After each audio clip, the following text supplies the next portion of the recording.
O romanismo é hoje olhado pelos protestantes com muito maior benevolência do que no passado. Nos países em que o catolicismo não é predominante e os adeptos do Papa adotam uma política conciliatória para conseguir influência, há uma crescente indiferença em relação às doutrinas que separam as igrejas reformadas da hierarquia papal e ganha terreno a opinião de que, em última análise, não diferimos assim tanto em pontos vitais como se supunha, e de que pequenas concessões da nossa parte nos levarão a um melhor entendimento com Roma. Houve tempo em que os protestantes valorizavam a liberdade de consciência comprada a tão elevado preço, ensinavam os filhos a aborrecer o papado e defendiam que procurar harmonia com Roma seria deslealdade para com Deus. Como hoje são diferentes os sentimentos expressos. Os defensores do papado afirmaram que a Igreja foi caluniada e o mundo protestante inclina-se a aceitar esta declaração. Muitos insistem em que é injusto julgar a Igreja de hoje pelas abominações e pelos absurdos que assinalaram o seu domínio durante os séculos de ignorância e trevas. Desculpam a sua horrível crueldade como sendo o resultado da barbárie dos tempos e alegam que a influência da civilização moderna mudou os seus sentimentos. Será que estas pessoas se esqueceram da pretensão da infiabilidade sustentada há 800 anos por esse altivo poder? Longe de ser abandonada, esta pretensão firmou-se no século XIX de modo mais positivo do que nunca. Uma vez que Roma afirma que a Igreja nunca errou, nem segundo as Escrituras jamais errará, como poderá ela renunciar aos princípios que nortearam a sua conduta nas eras passadas? A Igreja Papal nunca abandonará a sua pretensão à infiabilidade. Considera certo tudo o que tem feito em perseguição dos que rejeitam os seus dogmas. Será que não repetiria os mesmos atos se tivesse oportunidade para isso? Se removerem as restrições agora impostas pelos governos seculares e Roma voltar a ter o poder que já teve no passado, imediatamente ressurgirá a tirania e a perseguição. Um escritor bem conhecido refere-se nos seguintes termos à atitude da hierarquia papal no que respeita à liberdade de consciência e aos perigos que ameaçam especialmente os Estados Unidos da América pelo êxito da sua política. Há muitos que se dispõem a atribuir ao fanatismo ou à infantilidade todo o receio quanto ao catolicismo romano nos Estados Unidos. Essas pessoas não veem nada no caráter e na atitude do romanismo que seja hostil às nossas instituições livres ou não veem nada de mal no incremento que vai tomando. Comparemos, pois, em primeiro lugar, alguns dos princípios fundamentais do nosso governo com os da Igreja Católica. A Constituição dos Estados Unidos garante liberdade de consciência. Nada se preza mais ou é de maior transcendência. O Papa Pio IX, na encíclica de 15 de agosto de 1854, disse: as doutrinas ou as extravagâncias absurdas e errôneas em defesa da liberdade de consciência são um erro dos mais perniciosos, uma peste que, entre todas as outras, mais deve ser temida no Estado. O mesmo Papa, na encíclica de 8 de dezembro de 1864, amaldiçoou os que defendem a liberdade de consciência de culto e também todos os que afirmam que a Igreja não pode empregar a força. O tom pacífico usado por Roma nos Estados Unidos não implica mudança de coração. É tolerante onde é impotente. Diz o bispo O'Connor, a liberdade religiosa não é suportada até que o contrário possa ser levado a efeito sem perigo para o mundo católico. O arcebispo de St. Louis, Estados Unidos, disse certa vez: a heresia e o ceticismo são crimes. E em países cristãos como a Itália e a Espanha, por exemplo, onde toda a gente é católica e onde a religião católica é parte essencial da lei da nação, elas são punidas como os outros crimes. Todos os cardeais, arcebispos e bispos da Igreja Católica prestam para com o Papa um juramento de fidelidade em que ocorrem as seguintes palavras: combaterei os hereges, cismáticos e rebeldes do dito Senhor nosso, o Papa, ou seus sucessores, e persegui-los-ei com toda a minha autoridade. É certo que há verdadeiros cristãos na Igreja Católica Romana. Milhares de pessoas nessa igreja estão a servir Deus segundo a melhor luz que possuem. Não lhes é permitido acesso à sua palavra e, portanto, não distinguem a verdade. Nunca viram o contraste entre um verdadeiro culto prestado de coração e um conjunto de meras formas e cerimónias. Deus olha para essas almas com profunda ternura por serem educadas numa fé que é ilusória e que não satisfaz. Fará com que raios de luz penetrem nas densas trevas que as cercam. Revelar-lhes-á a verdade como é em Jesus e muitas ainda se unirão ao seu povo. Mas o romanismo como sistema não está hoje em harmonia com o Evangelho de Cristo mais do que em qualquer época passada da sua história. As igrejas protestantes estão em grandes trevas, pois de contrário discerniriam os sinais dos tempos. Os planos e modos de agir da Igreja de Roma são de grande alcance. Ela emprega todos os expedientes para estender a influência e aumentar o seu poder, preparando-se para um conflito feroz e decidido a fim de readquirir o domínio do mundo, restabelecer a perseguição e desfazer tudo o que o protestantismo fez. O catolicismo está a ganhar terreno em todos os lados. Vejam o número crescente das suas igrejas e capelas nos países protestantes. Notem a popularidade dos seus colégios e seminários na América do Norte, tão grandemente auxiliados pelos protestantes. Pensem no crescimento do ritualismo na Inglaterra e nas frequentes dissersões para as fileiras dos católicos. Estas coisas deveriam despertar a ansiedade de todos os que prezam os puros princípios do Evangelho.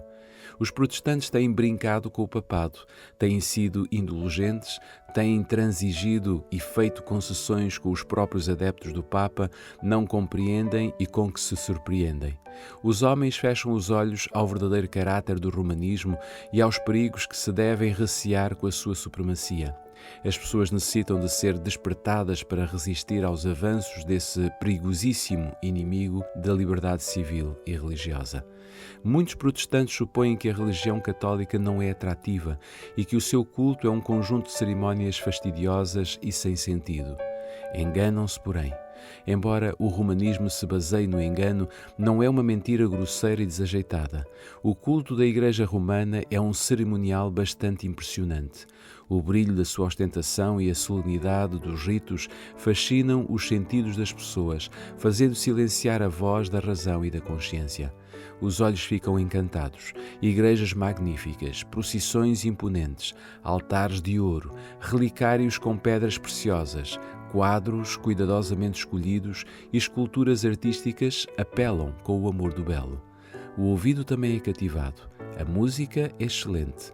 As belas e graves notas do órgão, misturando-se com a melodia de muitas vozes a ressoarem pelas elevadas abóbadas e naves ornamentadas de colunas das grandiosas catedrais, não podem deixar de impressionar a mente com profundo respeito e reverência. Este esplendor, esta pompa e estas cerimónias exteriores, que apenas escarnecem dos anseios da alma ferida pelo pecado, são evidência da corrupção interna. A religião de Cristo não necessita deste tipo de atrativos para se tornar recomendável. À luz que procede da cruz, o verdadeiro cristianismo apresenta-se tão puro e adorável que nenhuma decoração externa poderá encarecer o seu verdadeiro amor. É a beleza da santidade, o espírito manso e calmo, que é precioso diante de Deus. O fulgor do estilo não é necessariamente índice de pensamento puro e elevado. Em espíritos que são terrenos e sensuais existem muitas vezes altas concessões da arte e um gosto delicadamente apurado. São frequentemente usados por Satanás para levar homens a esquecer as necessidades da alma, a perder de vista o futuro e a vida imortal e a desviar-se do infinito auxiliador e a viver apenas para este mundo. Uma religião de exibições externas é atraente ao coração não renovado. A pompa e o cerimonial do culto católico têm um poder sedutor e fascinante, pelo qual muitos são enganados, de tal maneira que chegam a considerar a Igreja Romana como a própria porta do céu. Ninguém a não ser os que têm os pés bem assentos nos fundamentos da verdade e o coração renovado pelo Espírito de Deus estão ao abrigo da sua influência. Milhares de pessoas que não têm um conhecimento experimental de Cristo serão levadas a aceitar as formas da piedade sem a sua eficácia. Este é precisamente o tipo de religião que as multidões desejam. A pretensão da Igreja ao direito de perdoar leva o romanista a sentir-se com liberdade de pecar. E a ordenança da confissão, sem a qual o perdão não é conferido, tende igualmente a dar livre curso ao mal. O que se ajoelha diante de um homem pecador e revela em confissão os pensamentos e as imaginações secretas do coração está a desonrar a sua humanidade, degradando todos os nobres instintos da alma. Desvendando os pecados da sua vida a um sacerdote, mortal, falível, pecador e frequentemente corrompido pelo vinho e pela licenciosidade, a sua norma de caráter é rebaixada e, como consequência, fica contaminado. O seu conceito acerca de Deus é degradado à semelhança da humanidade caída, pois o Padre apresenta-se como representante de Deus. Esta degradante confissão de homem para homem é a fonte secreta de onde têm fluído muitos dos males que aviltam o mundo e o preparam para a destruição final. Todavia, para aquele que ama a satisfação própria, é mais agradável confessar-se a um semelhante mortal do que abrir a alma a Deus. É mais agradável à natureza humana fazer penitência do que renunciar ao pecado. É mais fácil mortificar a carne com cilício, urtigas e cadeias humilhantes do que crucificar os desejos carnais. É pesado o fardo que o coração carnal deseja levar, de preferência a curvar-se ao domínio de Cristo. Existe uma notável semelhança entre a Igreja de Roma e a Igreja judaica, na altura do primeiro advento de Cristo. Enquanto os judeus espezinhavam secretamente todos os princípios da lei de Deus, exteriormente eram rigorosos na observância dos seus preceitos, sobrecarregando-a com excessos e tradições que tornavam a obediência difícil e penosa. Assim como os judeus diziam reverenciar a lei, os romanistas pretendem reverenciar a cruz. Exaltam o símbolo dos sofrimentos de Cristo, enquanto na vida diária negam aquele a quem ela representa. Os adeptos do Papa colocam cruzes sobre as igrejas, sobre os altares e sobre as vestes. Por toda a parte se vê a insígnia da cruz. Por toda a parte ela é honrada e exaltada exteriormente. Mas os ensinos de Cristo estão sepultados sob um montão de tradições destituídas de sentido, falsas interpretações e rigorosas exigências. As palavras do Salvador relativas aos fanáticos judeus aplicam-se com maior intensidade ainda aos chefes da Igreja Católica Romana.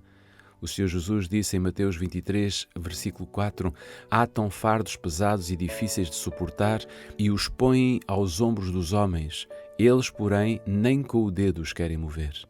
Almas conscienciosas são mantidas em constante terror, temendo a ira de um Deus que foi ofendido, enquanto muitos dos dignitários da Igreja estão a viver no luxo e em prazeres sensuais.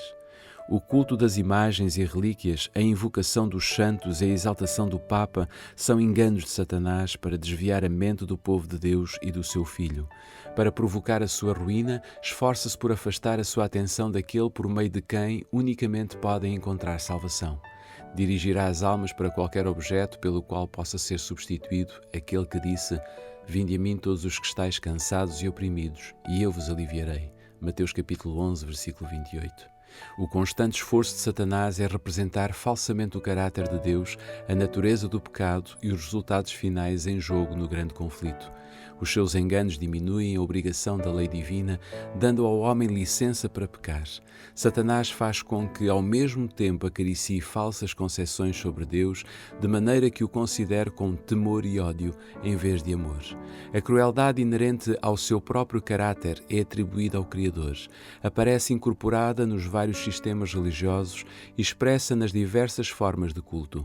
Dessa maneira, a mente dos homens é obscurecida e Satanás aproveita-se deles como agentes para lutar contra Deus. Por meio de concepções pervertidas acerca dos atributos divinos, as nações pagãs foram levadas a crer que os sacrifícios humanos eram necessários para alcançar o favor da divindade. E horríveis crueldades têm sido praticadas sob as várias formas de idolatria. A Igreja Católica Romana, unindo as formas do paganismo com as do cristianismo e, à semelhança do primeiro, representando falsamente o caráter de Deus, tem recorrido a práticas não menos cruéis e revoltantes. Nos dias da supremacia de Roma, houve instrumentos de tortura para forçar a adesão às suas doutrinas. Houve a fogueira para os que não queriam admitir as suas exigências. Houve imensos massacres que nunca serão conhecidos, até que se revelem no dia do juízo. Os dignitários da Igreja, dirigidos pelo seu chefe, Satanás, dedicavam-se a inventar meios para produzir a maior tortura possível antes de pôr termo à vida das vítimas. Em muitos casos, o processo infernal era repetido até ao limite extremo da resistência humana, até que a natureza desistia da luta e o sofredor saudava a morte com um doce alívio. Esta era a sorte dos que discordavam de Roma. Para os seus adeptos havia a disciplina do açoite, da fome, das penitências corporais, de todas as formas inimagináveis, cujo aspecto fere o coração. Para conseguir a benevolência do céu, os penitentes violavam as leis de Deus, transgredindo as leis da natureza. Eram ensinados a romper com os laços que ele fizera para abençoar e alegrar a permanência do homem na terra.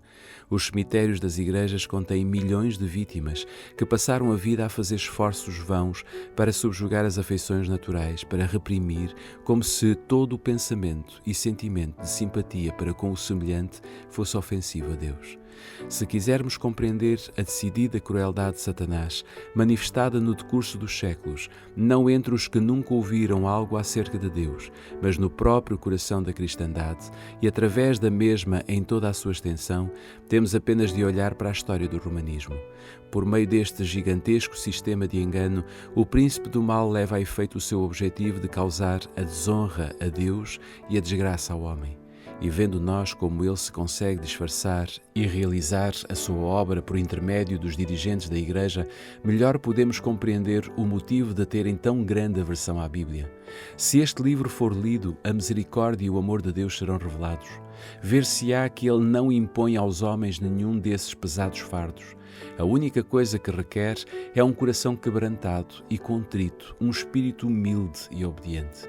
Cristo não dá na sua vida nenhum exemplo que autorize os homens e as mulheres a encerrarem-se em mosteiros sob pretexto de se prepararem para o céu. Nunca ensinou que o amor e a simpatia devem ser reprimidos. O coração de Jesus transbordava de amor. Quanto mais o homem se aproxima da perfeição moral, mais acentuada é a sua sensibilidade, mais aguda é a percepção do pecado e mais profunda a simpatia para com os aflitos. O Papa pretende ser o vigário de Cristo, mas como se poderá comparar o seu caráter com o do nosso Salvador? Alguma vez se viu Cristo condenar homens à prisão ou ao instrumento de tortura porque não lhe prestaram homenagem como Rei do Céu? Acaso a sua voz foi ouvida a sentenciar à morte os que não o aceitaram? Quando foi desprezado pelo povo da aldeia samaritana, o apóstolo João ficou irado e perguntou: Senhor, queres que digamos que deixa fogo do céu e os consuma, como Elias também o fez? Jesus olhou com compaixão para o discípulo e censurou a sua severidade, dizendo: O Filho do Homem não veio para destruir as almas dos homens, mas para salvá-las. Lucas capítulo 9, versículos 54 e 56. Quão diferente do Espírito manifestado por Cristo é o aquele que se diz ser vigário. A Igreja de Roma apresenta hoje ao mundo uma fronte serena, cobrindo de justificações o registro das suas horríveis crueldades. Vestiu-se com roupagens de aspecto cristão, porém não mudou. Todos os princípios formulados pelo papado em épocas passadas existem ainda hoje. As doutrinas inventadas nos séculos de trevas ainda são mantidas. Ninguém se deve iludir. O papado que os protestantes hoje estão tão prontos a honrar é o mesmo que governou o mundo nos dias da Reforma, quando homens de Deus se levantavam com perigo de vida para denunciarem a sua iniquidade. Possui o mesmo orgulho e a mesma presunção arrogante que fizeram dele senhor sobre reis e príncipes e o fizeram reclamar as prerrogativas de Deus. O seu espírito não é menos cruel e despótico hoje do que quando destruiu a liberdade humana e matou os santos do Altíssimo.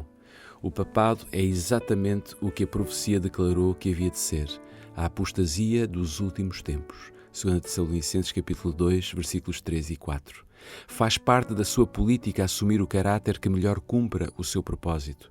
Mas sob a aparência variável do camaleão, oculta o invariável veneno da serpente. Não se deve manter a palavra empenhada aos hereges, nem com pessoas suspeitas de heresias, declara Roma.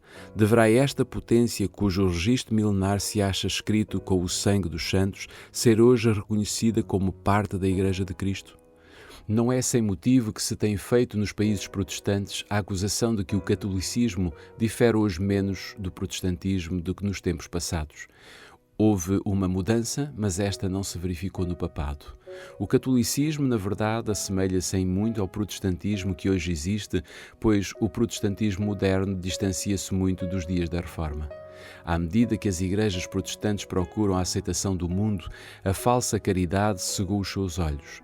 Apenas veem o que é correto crer que todo o mal é bem.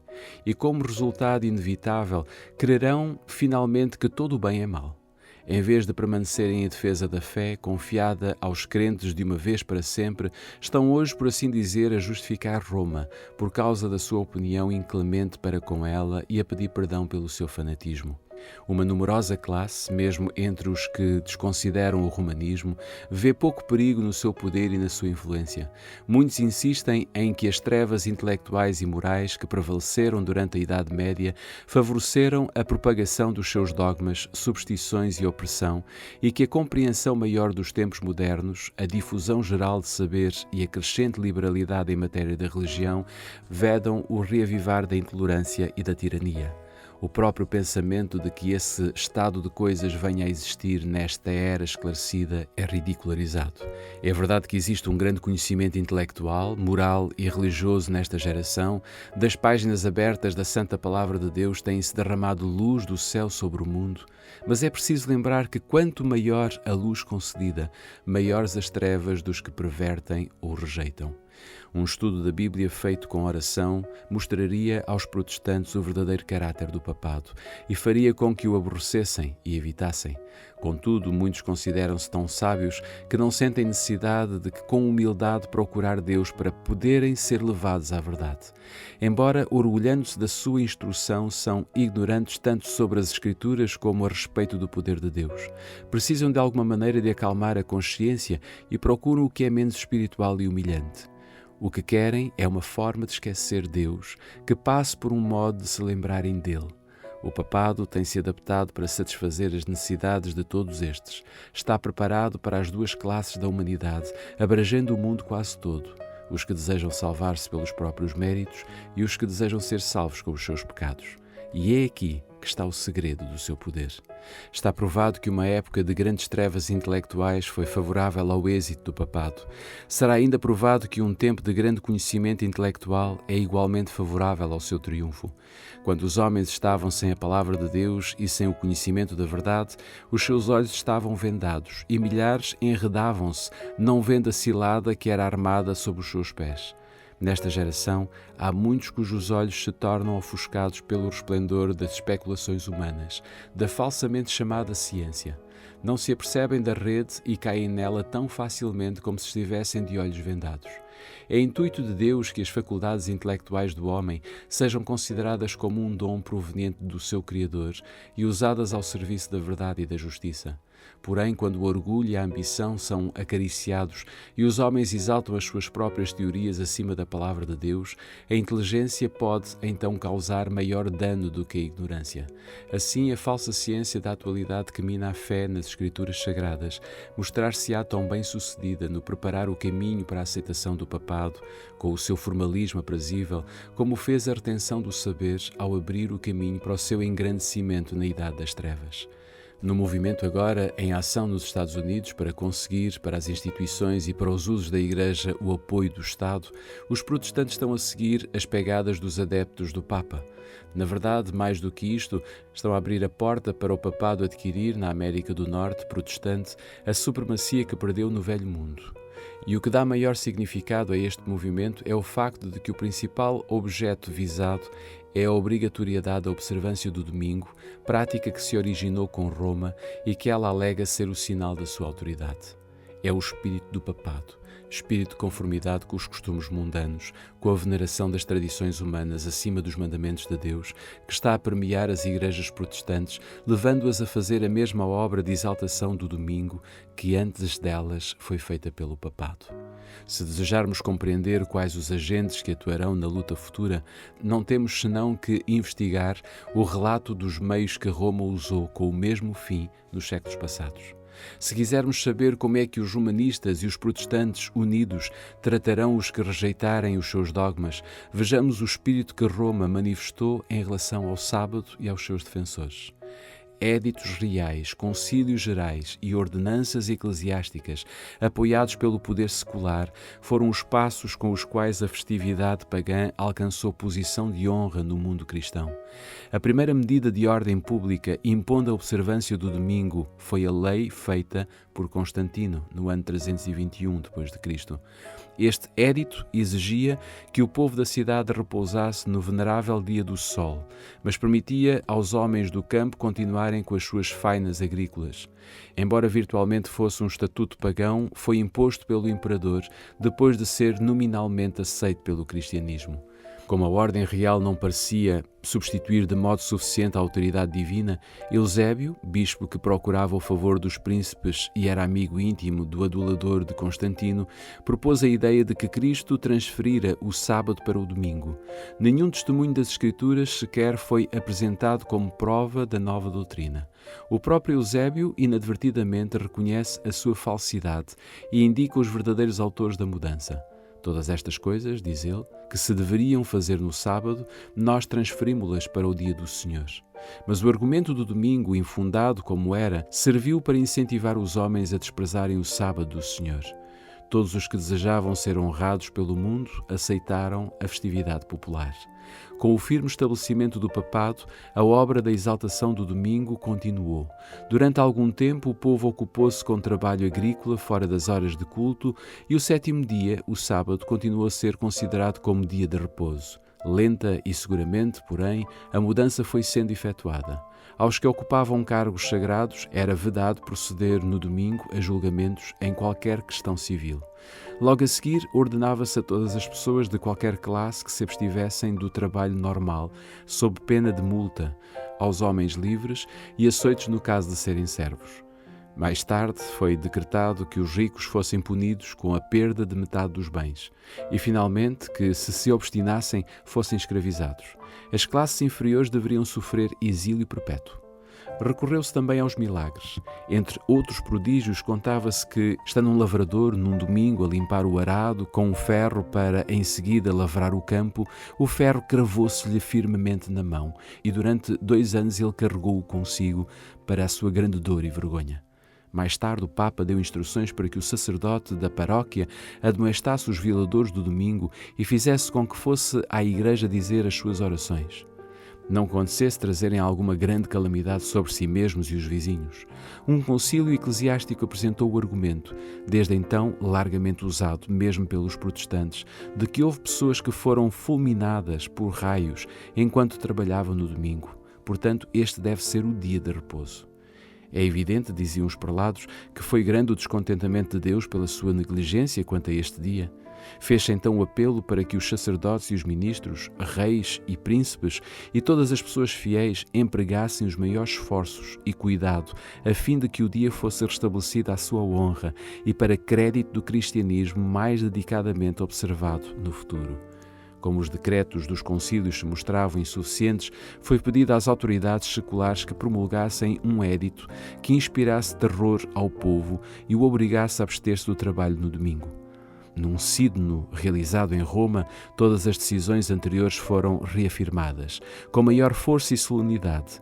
Foram também incorporadas na lei eclesiástica e impostas pelas autoridades civis em quase toda a cristandade. A ausência de autoridade nas Escrituras para a guarda do domingo ainda ocasionava grandes dificuldades. O povo punha em dúvida o direito dos seus instrutores de deixarem de lado a positiva declaração de Jeová: o sétimo dia é o sábado do Senhor teu Deus, para honrar o dia do sol. Para suprir a falta do testemunho bíblico, foram necessários outros expedientes. Um zeloso defensor do domingo que, pelos fins do século XII, visitou as igrejas da Inglaterra, encontrou resistência por parte de fiéis testemunhas da verdade. Contudo, os seus esforços foram tão infrutíferos que se retirou do país por algum tempo à procura de meios para fazer valer os seus ensinos. Ao voltar, a falta foi suprida e, na sua ação posterior, obteve maior êxito. Trouxe consigo um rolo que dizia provir do próprio Deus e conter a necessária ordem para a observância do domingo, com terríveis ameaças para amedrontar os desobedientes. Este precioso documento, fraude tão vil como a instituição que apoiava, dizia-se ter caído do céu e sido achado em Jerusalém sobre o altar de Simeão, no Gólgota. Mas, na realidade, o Palácio Pontifical em Roma foi a fonte de onde ele procedeu. Fraudes e falsificações para promover o poder e a prosperidade da Igreja têm sido em todos os tempos consideradas lícitas pela hierarquia papal. O rolo proibia o trabalho desde a hora nona, 3 horas da tarde, de sábado, até ao nascer do sol na segunda-feira. Afirmava-se que a sua autoridade era confirmada por muitos milagres. Referia-se que pessoas que trabalharam além da hora indicada foram atacadas de paralisia. Um certo moleiro que tentou moer o trigo viu, em lugar da farinha, sair uma torrente de sangue e a mó ficar parada, apesar do forte ímpeto da água. Uma mulher que tinha posto massa de pão no forno, quando foi tirá-la, viu que estava crua, embora o forno estivesse muito quente. Outra que tinha massa preparada para cozer à hora nona, mas resolvera deixá-la de lado até segunda-feira, encontrou-a no dia seguinte transformada em pães e cozida pelo poder divino. Um homem que cozeu o pão depois da hora nona no sábado viu, ao parti-lo na manhã seguinte, que do mesmo saía sangue. Por meio de tais invenções absurdas e supersticiosas, os defensores do domingo esforçaram-se por estabelecer a sua santidade. Na Escócia, assim como na Inglaterra, conseguiu-se uma maior consideração pelo domingo, unindo-se-lhe uma parte do antigo sábado. Mas o tempo que se exigia que fosse santificado variava. Um édito do rei da Escócia declarou que se deveria considerar santo desde o meio-dia do sábado e que ninguém desde aquela hora até à segunda-feira de manhã se deveria ocupar em trabalhos escolares. Mas apesar de todos os esforços para estabelecer a santidade do domingo, os próprios adeptos do Papa publicamente confessavam a autoridade divina do sábado e a origem humana da instituição pela qual foi ele suplantado. No século XVI, um concílio papal declarou francamente: lembrem-se todos os cristãos de que o sétimo dia foi consagrado por Deus, recebido e observado não só pelos judeus, mas por todos os outros que pretendiam adorar a Deus, embora nós, os cristãos, tenhamos mudado o seu sábado para o dia do Senhor, o domingo.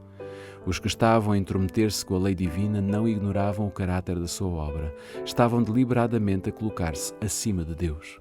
Um exemplo notável da política de Roma para com os que dela discordavam foi a longa e sanguinária perseguição aos valdenses, alguns dos quais eram observadores do sábado. Outros sofreram de modo semelhante pela sua fidelidade ao quarto mandamento. A história das igrejas da Etiópia e da Abissínia é especialmente significativa. Por entre as trevas da Idade Média, os cristãos da África Central foram perdidos de vista e esquecidos pelo mundo e durante muitos séculos desfrutaram da liberdade do exercício da sua fé. Mas finalmente Roma soube da sua existência e o imperador da Etiópia foi logo induzido a reconhecer o Papa como vigário de Cristo. Seguiram-se outras concessões. Foi promulgado um édito proibindo a observância do sábado sob as mais severas penas. No entanto, a tirania papal rapidamente se tornou num jugo tão cruel que os abissínios resolveram sacudi-lo do seu pescoço. Depois de uma luta terrível, os romanistas foram expulsos dos seus domínios, restabelecendo-se a antiga fé.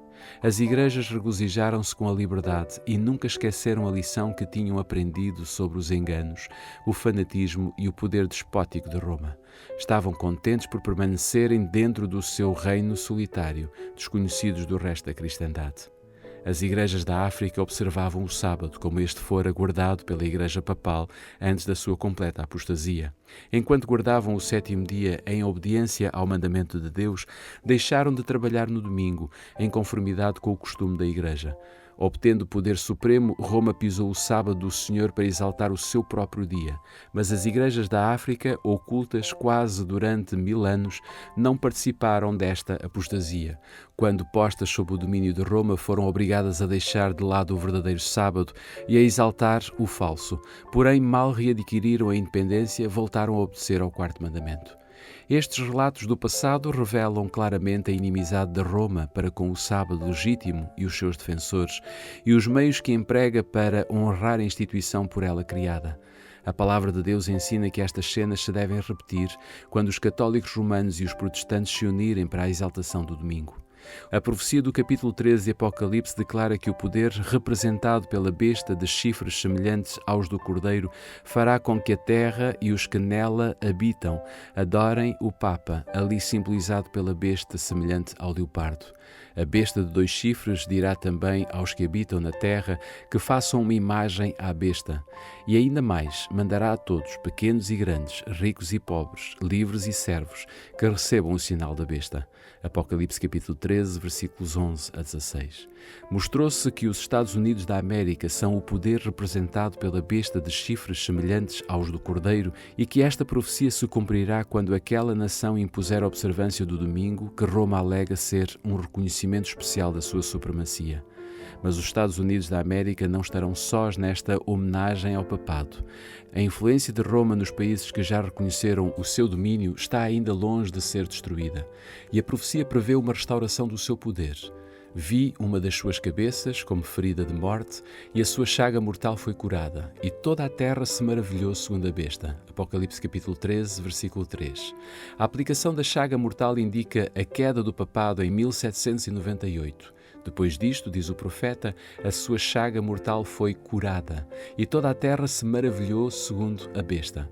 Paulo declara expressamente que o homem do pecado perdurará até ao segundo advento. 2 Tessalonicenses capítulo 2, versículo 8.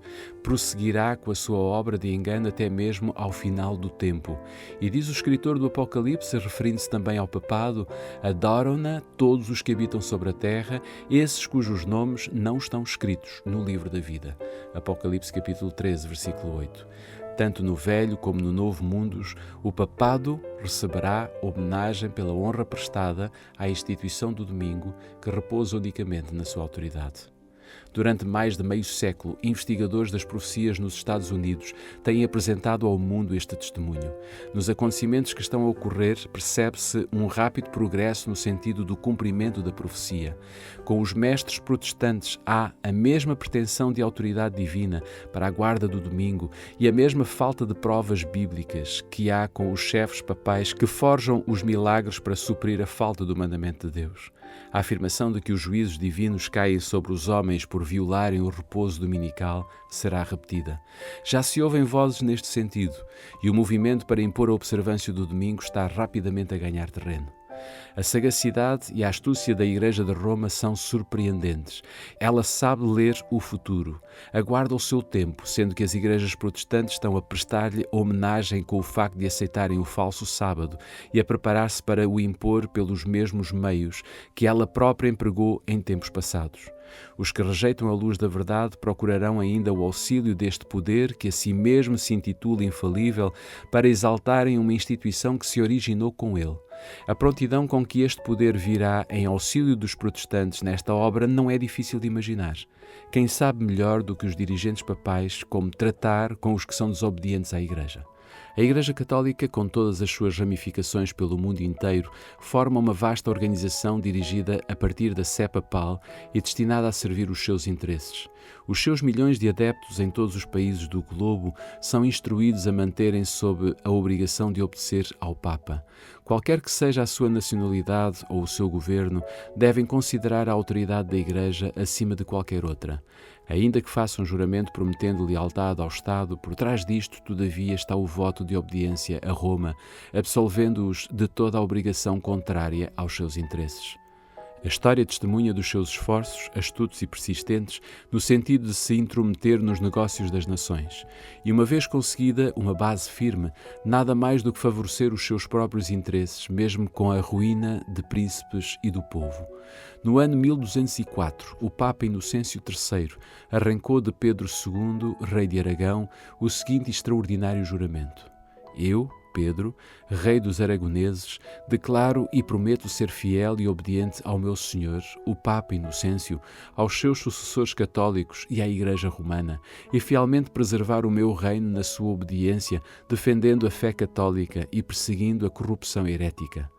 Isso está em harmonia com as pretensões relativas ao poder do Pontífice Romano, de que lhe é lícito depor imperadores e de que pode absolver os súbditos da sua fidelidade para com os governantes ímpios. E convém lembrar, Roma orgulha-se de que nunca muda. Os princípios de Gregório VII e Inocêncio III ainda são os princípios da Igreja Católica Romana. E se ela detivesse o poder, pô-los-ia em prática com tanto vigor agora como nos séculos passados. Os protestantes mal sabem o que estão a fazer ao proporem-se aceitar o auxílio de Roma na obra da exaltação do domingo. Enquanto se aplicam à realização do seu propósito, Roma procura restabelecer o seu poder para recuperar a supremacia perdida. Ao estabelecer-se nos Estados Unidos da América o princípio de que a Igreja possa empregar ou dirigir o poder do Estado, de que as observâncias religiosas possam ser impostas pelas leis seculares, em suma, que a autoridade da Igreja e do Estado devem dominar a consciência, Roma terá assegurado o triunfo nesse país. A palavra de Deus deu o aviso do perigo iminente.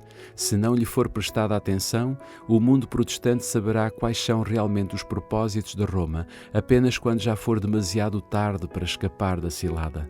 Ela está silenciosamente a aumentar o seu poder. As suas doutrinas estão a exercer influência nas assembleias legislativas, nas igrejas e no coração dos homens. Está a erguer as suas elevadas e maciças estruturas, em cujos secretos recantos se repetirão as anteriores perseguições. Sorrateiramente e sem despertar suspeitas, está a aumentar as suas forças para realizar os seus objetivos quando chegar o tempo de dar o golpe. Tudo o que deseja é a oportunidade e esta já lhe está a ser dada. Em breve veremos e sentiremos qual é o objetivo do poder romano. Quem quer que creia na palavra de Deus e lhe obedeça, incorrerá por esse motivo em censura e perseguição.